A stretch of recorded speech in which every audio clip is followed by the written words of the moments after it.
Good day to our instructor. I'm Alger C. Mapa, a BS in Criminology second year. In this video presentation, we are going to present on how to check engine and chassis number.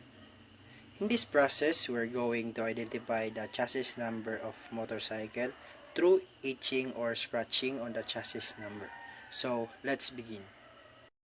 Now, in this crime scenario, a student named Enji Coscos was about to enter the Spamas campus around noon, and he parked his motorcycle in the parking area of the school, while the suspect are also students of the Spamas, and they are waiting for someone to fall victim. And they saw Enji Coscos left his motorcycle in the parking area. Then the suspect attacked his motorcycle and used the master key to unlock the motorcycle. While the one suspect is watching the surrounding,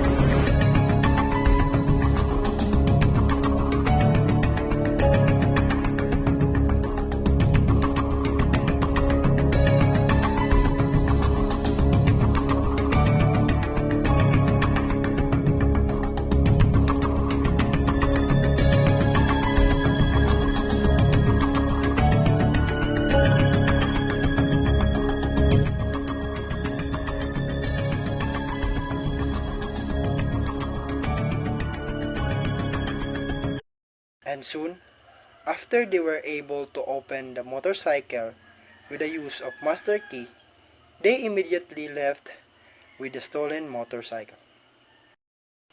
And when Mr. Garskos was about to go out to the parking area, he found out that his motorcycle was missing. So, Mr. Indikuskos immediately reported into the nearest police station.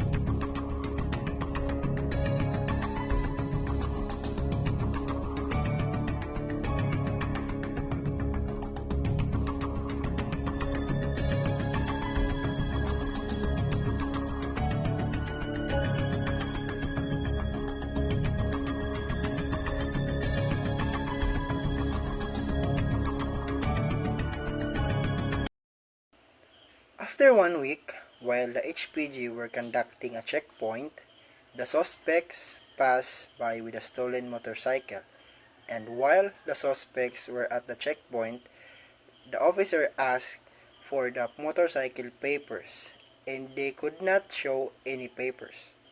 And it was discovered by the HPG officer that the motorcycle did not belong to them.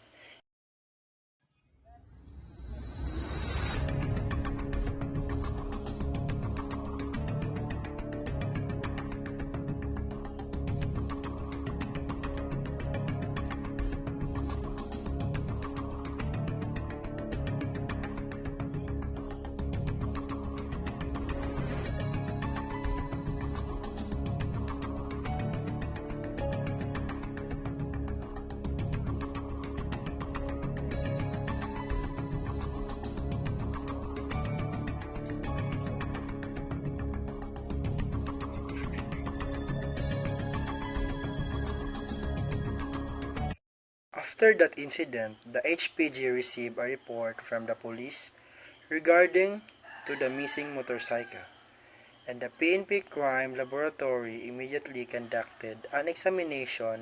And now in this laboratory activity, we're going to present how to check engine and chassis number. First is we're going to put a label on our materials that we're going to use in this activity.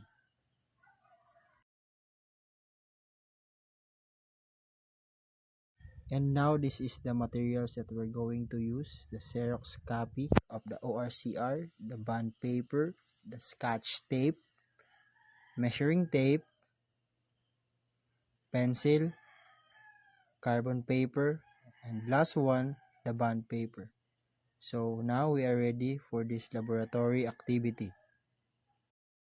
And now we are conducting the tracing of chassis number by the use of blue carbon paper.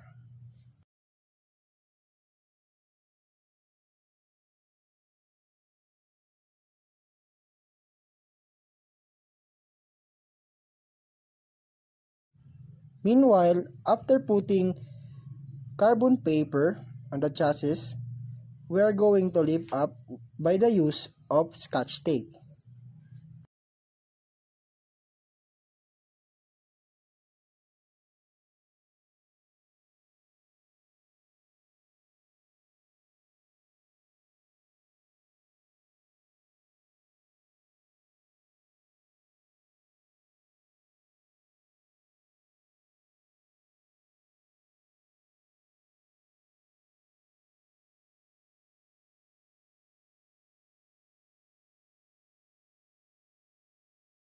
After we lift the chassis number by the use of scotch tape, we are going to put it on the bond paper.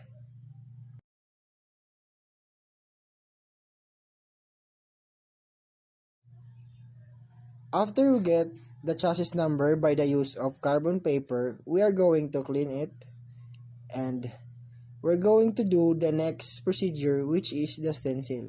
So first, we need to shade the chassis number by the use of pencil. We need to carefully shade each chassis number, and now we lift it by the use of scotch tape and put it on the bond paper.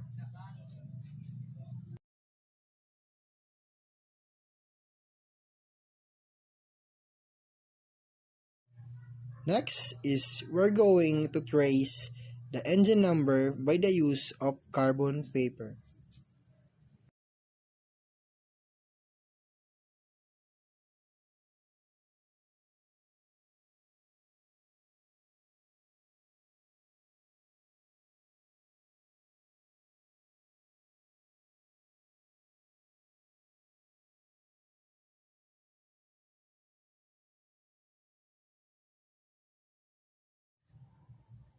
After putting carbon paper on the engine number, we're going to lift it by the use of scotch tape.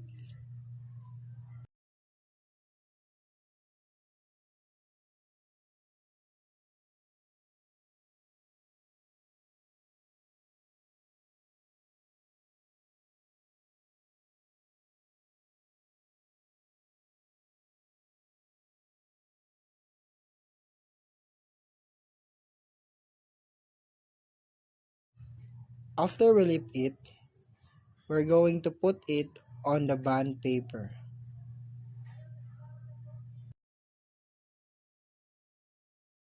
And next procedure, we're going to trace the engine number by the use of stencil. So first, we need to clean it.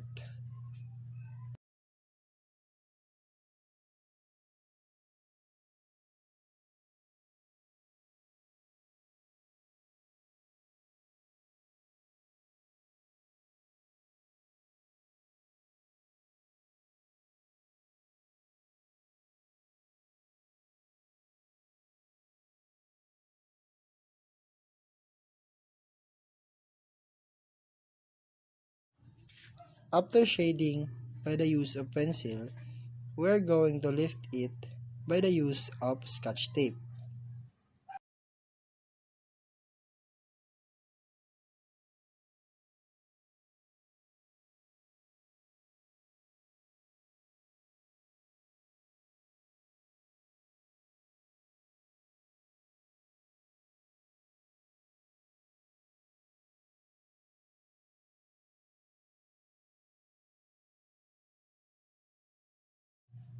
After we lift it, we are going to put it on a bond paper.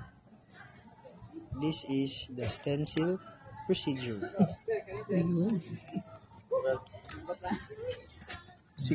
After all the procedure that we conducted, we are now writing the result of the examination. We put label on each procedure as well as the chassis number and the copy of the ORCR.